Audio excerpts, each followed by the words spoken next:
বিকাশ ভবন অভিযানে চাকুরিহারা যোগ্য শিক্ষক প্রার্থীদের ওপর পুলিশের বর্বরোচিত আক্রমণের প্রতিবাদে ধিক্কার মিছিল বহরমপুরে।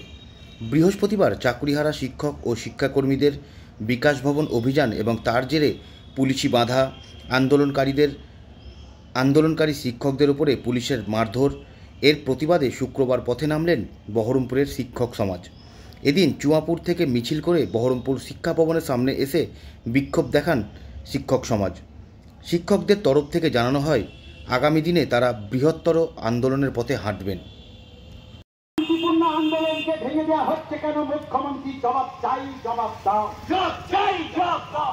এই গরু পেটানো পুলিশ মন্ত্রী তোমায় জানাই ঠিক ঠিক ঠিক কার ঠিক ঠিক ঠিক কার। পুলিশ মন্ত্রী high high high high high high. ওই বিকাশ ভবনে নির্বিচারে লাঠিচার্জ করা হলো কেন? পুলিশ মন্ত্রী high high high high high high. কালকে নীলদজ্জ দলদাস সরকার যোগ্য অযোগ্য লিস্ট দিতে না পারার জন্য, অযোগ্যদের পাশে থাকার জন্য যোগ্য শিক্ষকদের অসভ্যের মধ্যে পিটিয়েছে। তার প্রতিবাদে আজকে আমরা নেমেছি।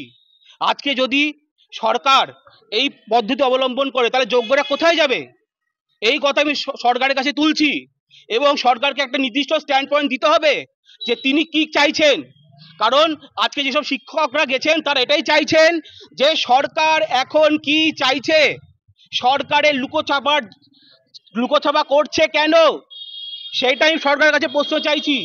শিক্ষামন্ত্রী মুখ্যমন্ত্রীর সাথে তারা দেখা করতে চেয়েছে, তাদের দাবিটা কি এতটাই অন্যায় ছিল যে আজকে শিক্ষকদের ওপর বর্বরচিত আক্রমণ নেমে আসলো? লজ্জা লাগে না শিক্ষকদের আক্রমণ করতে? যারা যারা শিক্ষকদের, যেসব পুলিশ আজকে শিক্ষকরা আক্রমণ করেছে তারাও তো কোনো না কোনো পুলিশে শিক্ষকদের কাছে পড়াশোনা করেছে, তারা কি করে আক্রমণ করতে পারে? আমি আজকে শিক্ষকদের পক্ষ থেকে এবং এই যে অন্যায় কাজের তীব্র ধিক্কার জানাই, প্রতিবাদ জানাই এবং বলি এই মুহূর্তে সর্বস্তরে মানুষের দরকার, সাধারণ মানুষের দরকার প্রতিবাদে সামিল হতে। কারণ নয়তো আজকে আমাদের ভবিষ্যৎ বিপন্ন, ভবিষ্যৎ প্রজন্মেরও ভবিষ্যৎ বিপন্ন। সেই ভবিষ্যতে রক্ষা করার জন্য আজকে সবার উচিত মাঠে নামতে এবং এই যোগ্য শিক্ষকদের পাশে থেকে চরমপন্থী আন্দোলনে চলে যেতে। রাজস্বী মণ্ডল, আমি মহলঞ্জি জিসি হাই স্কুলের শিক্ষক।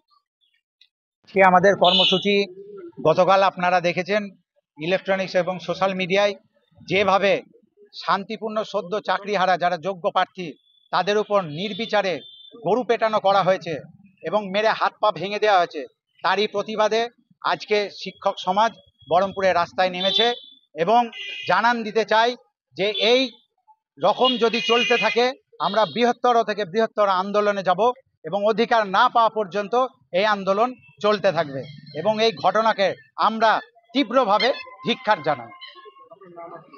আমার নাম মনোজ সাহা, আমি একজন প্রাথমিক শিক্ষক।